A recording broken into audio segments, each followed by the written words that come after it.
The Rain and the Stranger. The rain fell hard that night, cold and endless, washing over the empty streets of the human colony on Vega 9. The lamps flickered weakly, their light bending in the storm. A man named Jack walked home from the repair docks, his jacket soaked, his boots splashing through puddles. He was tired, but something in the distance caught his eye.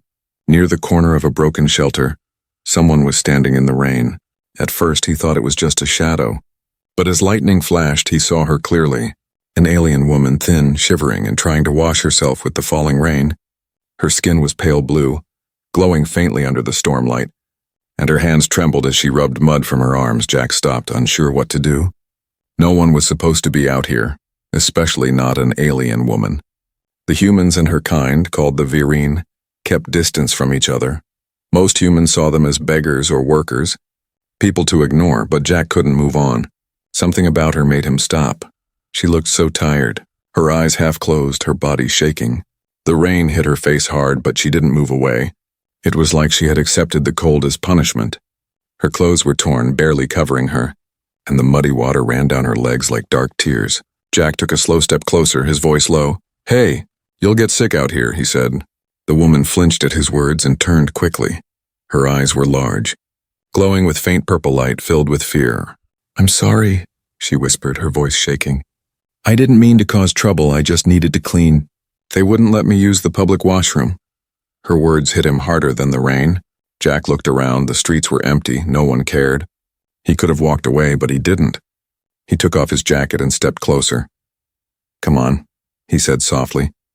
"You can shower at my place." She stared at him, confused and scared. "No, I can't.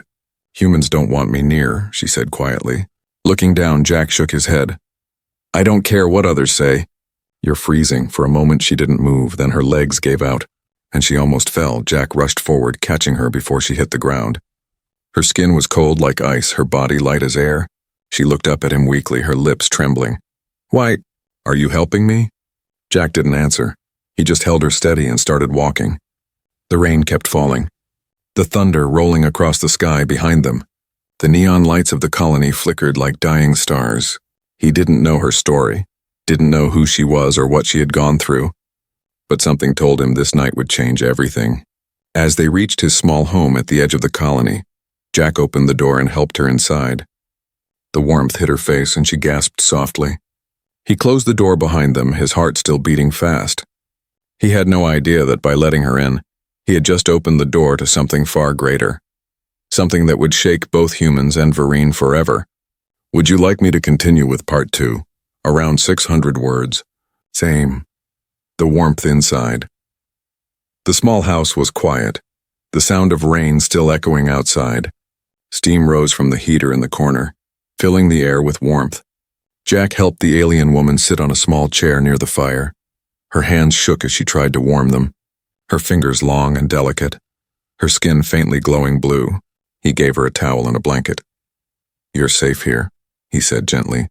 "No one will bother you." She looked at him carefully, her violet eyes wide with surprise.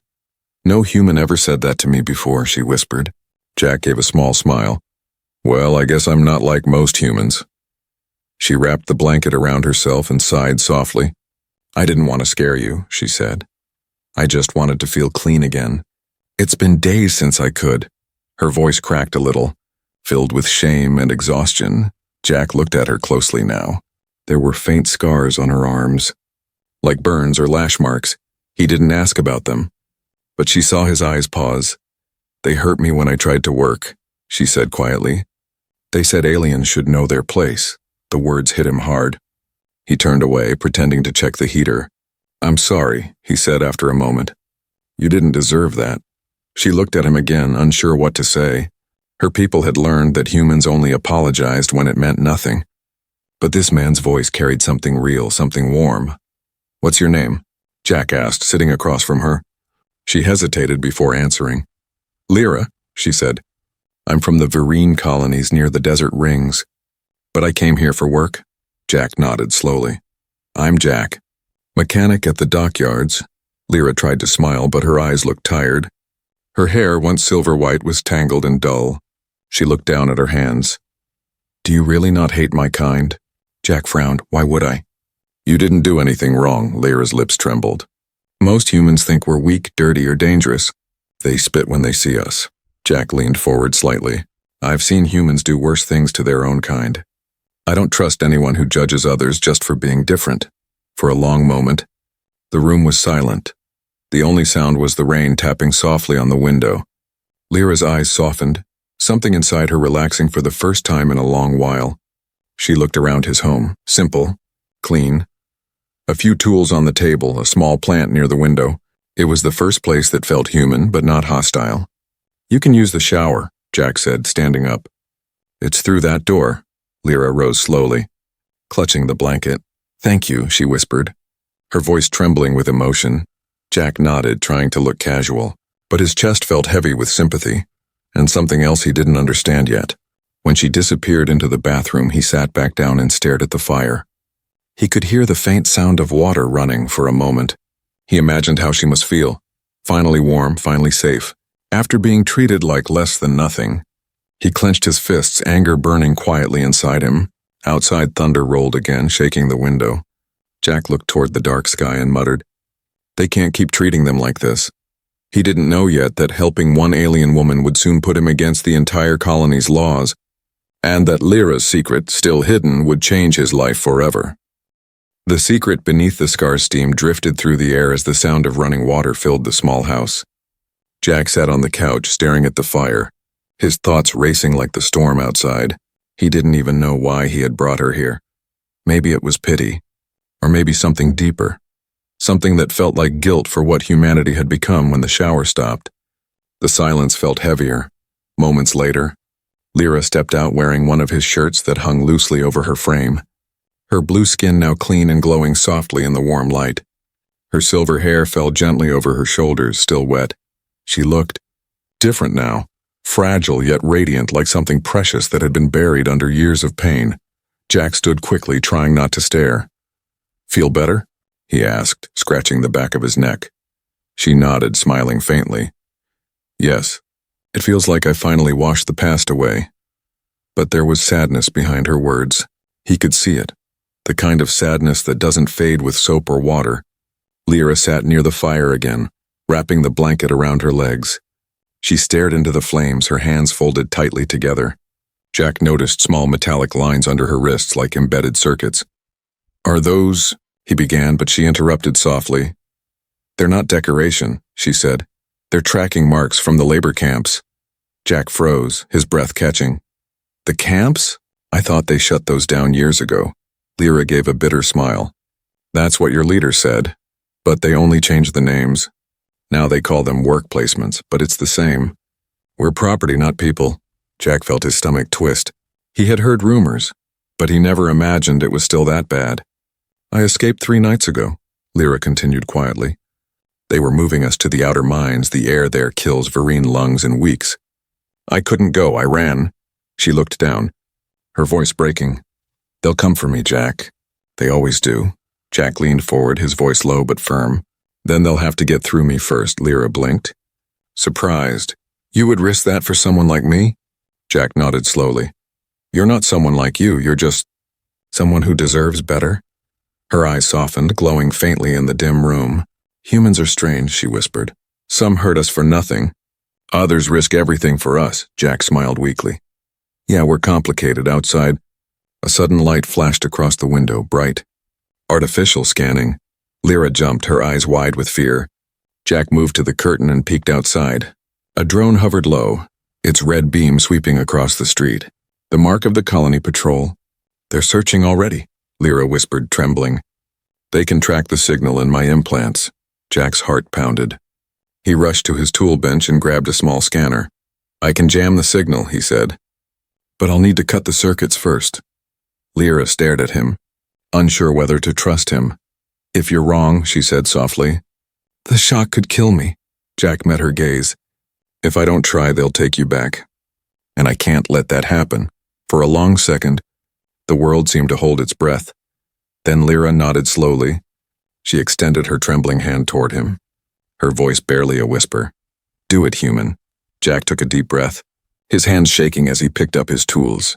The storm roared outside, thunder echoing like drums of war. And as he touched the metal beneath her skin, sparks flickered between them. A spark that would soon ignite something far bigger than either of them could imagine. Sparks and shadows. The rain outside grew louder. Like the sky itself was warning them, Jack set his tools on the table. His hands trembling slightly, Lyra sat still, her face pale and her breathing shallow. The glowing lines on her wrists flickered softly, the mark of the Vereen control implant. "Are you sure you want to do this?" Jack asked quietly. Lyra looked up, her violet eyes calm but afraid. "If I don't, they'll find me. It's better to take the pain than go back there." Jack nodded, his jaw tight. "All right, hold still." He powered the small cutter, the blue light buzzing softly. Lyra closed her eyes, her fingers gripping the edge of the chair. As the blade touched her skin, she gasped, her body tensing. Sparks jumped, a faint electric crackle filling the room. The smell of burning metal mixed with the rain-soaked air. Jack worked carefully, sweat rolling down his temple. He could see the embedded wire beneath her skin pulsing like a living vein. He pressed the cutter again, the light flashed, and suddenly the device beeped sharply. Lyra cried out, her body jerking, the blanket slipping to the floor.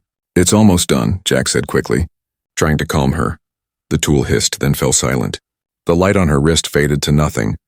The tracker dead, Lyra collapsed forward, gasping for breath, her skin glistening with tears and sweat. Jack dropped the tool and knelt beside her. Hey, stay with me," he said softly, his voice trembling. She opened her eyes slowly, her voice barely audible. "It's gone?" Jack checked the scanner. The screen showed a flat line, no signal.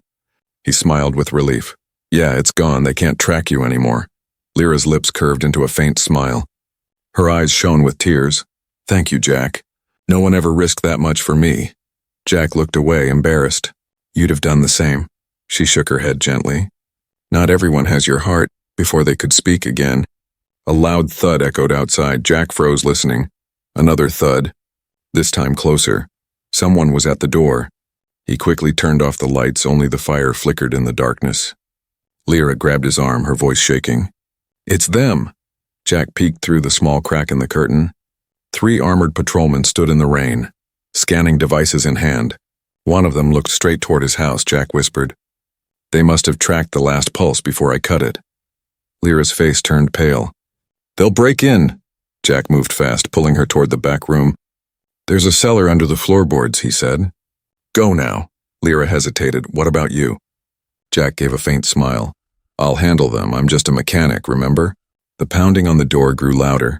Jack pushed her down into the cellar and slid the wooden cover over it. He stood, wiped his hands on his shirt, and opened the door. The patrolmen stormed in, their visors glowing red. "Human resident Jack Nolan," one barked. "We detected Vereen activity in this area. Have you seen anyone?"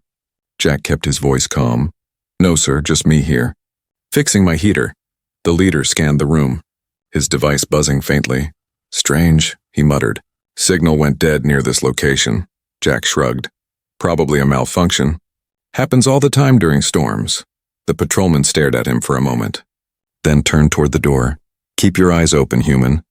Harboring a Vereen is a punishable crime." Jack nodded. "Understood." When they left, Jack closed the door quietly. Locking it, he lifted the floorboard, and Lyra's frightened eyes looked up at him. "They're gone," he whispered. Reaching out his hand, she took it, trembling, and climbed out. Her voice broke. "You risked your life." "For me," Jack smiled softly. "Guess it's too late to change my mind now." Outside, the storm still raged, but inside that small home, 2 strangers had just crossed a line neither of them could ever return from. The truth she hid. The night passed slowly. The rain never stopped. Jack and Lyra sat near the fading fire, their faces lit by the dim orange glow. Neither spoke for a while, both lost in thought. Outside, the patrol drone still hummed faintly in the distance, a reminder that safety was only borrowed time. Lyra held the blanket close, her hands trembling slightly. Jack noticed her silence and asked softly, "Are you all right?" She nodded, but her eyes said something else. "There's something you should know," she whispered after a long pause. "Something I didn't tell you," Jack leaned forward, his heart tightening. "What is it?" Lyra hesitated, staring into the fire. "I wasn't just a worker in that camp, Jack. I was born there, but I wasn't supposed to be there at all." He frowned, confused. What do you mean? She looked up, her eyes glowing brighter than before. My mother was one of the last Vereen council members before humans took control of our colonies. She died when I was small. They hid who I was to keep me alive. Jack's breath caught. So you're royal blood? Lyra gave a weak smile. That word doesn't mean much anymore. My people have no kingdom left but to the humans in power. My name still matters if they find me alive. They'll kill anyone who helped me. Jack rubbed his face with both hands, trying to think. He hadn't just saved a runaway worker. He had just hidden a symbol of resistance. Why didn't you tell me? He asked quietly. Because you'd have sent me away, she said, her voice trembling. I didn't want to die alone again. Those words hit him harder than anything else. Jack stood pacing. You're right, this place isn't safe anymore. We have to leave before morning. Lyra blinked in shock. Leave? Where would we go? There's a transport hub near the old mountains, he said. Cargo ships leave for the outer belts every few days. If we can reach it, you'll be free. Lyra shook her head. They'll be watching the roads. Jack smiled slightly. I know a way through the tunnels under the refinery. No patrols go there. Too toxic for most, but I have filters. She stared at him, disbelief in her eyes. You'd risk everything for me again? He met her gaze, steady and calm. I already did. Might as well finish what I started. The fire crackled between them. Lyra reached out and touched his hand gently. Her fingers were cold but soft. Her touch hesitant. Jack, she whispered. You don't understand if they catch us. They'll brand you as a traitor. Humans who help us disappear. Jack's lips curved into a sad smile. Then I guess I'll disappear with you. For the first time since he met her, Lyra smiled. Truly smiled.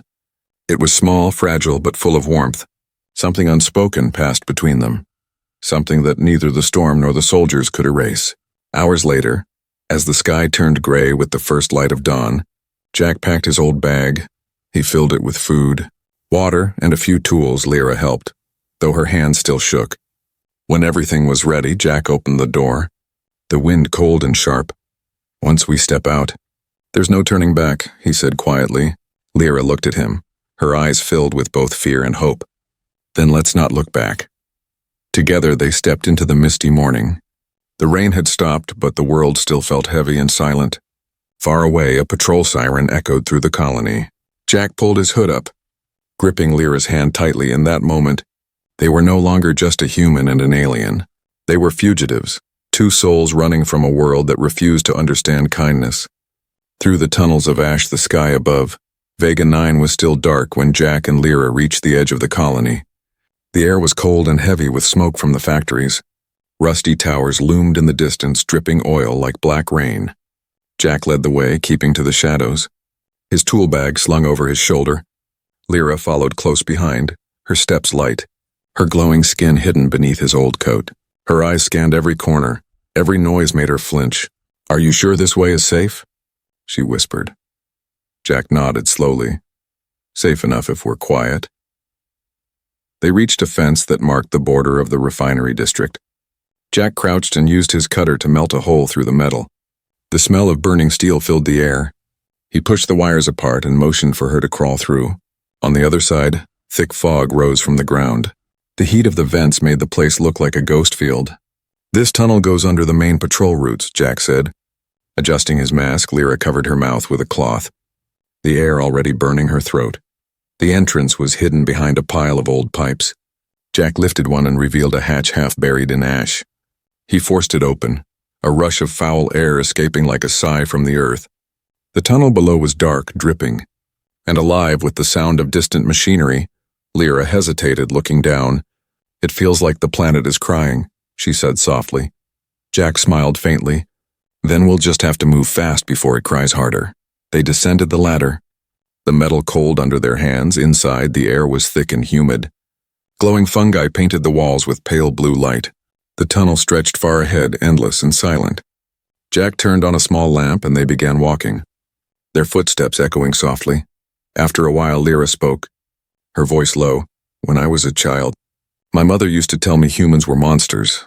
Jack raised an eyebrow. Monsters? Yes, she said, but she also said monsters can choose what they become. He chuckled. Your mother was smarter than most of us. They walked for what felt like hours, passing broken signs and old machinery. The deeper they went, the hotter it became. Lyra's breathing grew rough. Her body not built for such air, Jack noticed and stopped, pulling a small oxygen filter from his pack. "Here, use this," he said, placing it over her mouth. She looked at him, her eyes soft. "You keep giving away things you need." He smiled. "You need them more." For a few moments, they walked in silence again. Then suddenly a faint mechanical hum echoed from behind. Jack turned, his lamp flickering. From the darkness, red lights appeared, scouting drones. "They found us!" Lyra gasped. Jack grabbed her hand. "Run!" They sprinted through the narrow passage, water splashing under their feet. The drones fired scanning beams, red streaks cutting through the fog. Jack ducked, pulling Lyra behind a metal pillar. "Keep low," he whispered. "I'll distract them." Before she could protest, he threw a metal wrench down another tunnel. The sound echoed loudly. The drones turned toward it and shot away. They stayed hidden until the noise faded. Lyra clutched his arm, trembling. "You keep risking everything." Jack looked at her, his eyes fierce yet kind. "I told you. I'm not letting them take you." Her lips parted, but words didn't come, only tears she tried to hide. Finally, they reached the end of the tunnel. A sealed hatch above them. Jack pushed it open. Sunlight spilled through, warm and golden. He climbed out first, then helped her up. The air was fresh, filled with the scent of wild grass for the first time. They were outside the colony walls. Lyra looked around, her face full of wonder and disbelief. "It's beautiful," she whispered. "I thought the world ended at the fences," Jack smiled, breathing deep. "No, this is where it begins, but far behind them, in the dark tunnels they had escaped. The patrol drones were not gone. They were calling reinforcements, and the hunt for the human and the alien had just begun. The mountains beyond fear." The wind howled through the mountain pass, cold and sharp like broken glass. Jack and Lyra climbed the rocky trail slowly, their boots sinking into soft dust. Below them, the colony was nothing but a blur of smoke and light.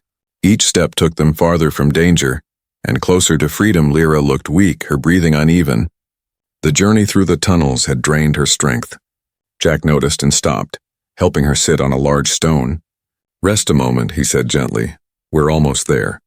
She nodded, her silver hair blowing in the wind. "I'm sorry, Jack. I'm slowing you down." He shook his head. "You're the reason I'm still moving." She smiled faintly, her eyes full of quiet gratitude. For a moment they sat together in silence, the sound of the wind mixing with their hearts, but peace never lasted long.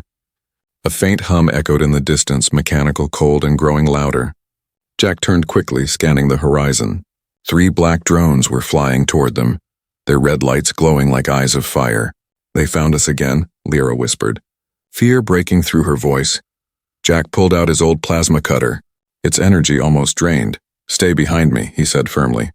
"But you can't fight them alone," she said. Grabbing his arm, he smiled, tired but determined. "I've been alone long enough." The first drone fired a beam that sliced into the rock. Sparks and smoke burst around them.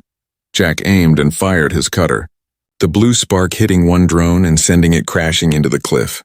The other 2 closed in fast, their scanners glowing. Lyra pressed her hands together, the marks on her wrists pulsing faintly. A strange energy rippled through the air. Jack turned, eyes wide. "Lyra, what are you doing?" Her voice was steady now, almost calm. "You freed me from the cage. Now let me free you from the chains." Her eyes glowed brighter, violet fire swirling inside them. The air around her shimmered, and a pulse of light shot out.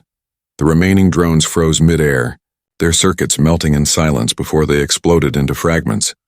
The mountain fell quiet again. Only the wind remained. Jack stood frozen, staring at her. "What was that?" he asked softly. Lyra lowered her hand slowly, her glow fading. "It's part of who I am, part of what they feared most. My blood carries the old Virene energy, pure life force."